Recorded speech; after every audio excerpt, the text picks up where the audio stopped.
ქვეყანა ისევ შეთქმულებების და აჯანყებების ჭრილობებს იშუშებს. დაძლევს თამარი დიდგვაროვანთა თავგასულობას და ძალაუფლების ვნებას. და თუ შეთქმულები უარს იტყვიან ჩემს პირობაზე. ფიცავ მამა ჩემის სულს. დიდ მარხვამდე ვეღარავინ გაიხსენებს თქვენს გვარს.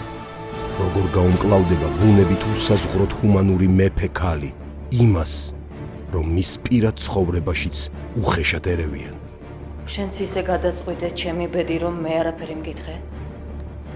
რა არის საიდუმლო, რის გამოც თამარმა ამდენ წინააღმდეგობაზე გაიმარჯვა? რამ შექმნა მისი ლეგენდა? ამ კითხვებზე პასუხით მე თამარის პორტრეტს დავხატავ. საქართველოში ყველას თავისი თამარ მეფე ჰყავს. მე კი ვეცდები ვიპოვო ჩემი მეფე. რამდენ რამეზე მწყდება გული? რამდენი რამ მტკივა რომ იცოდე?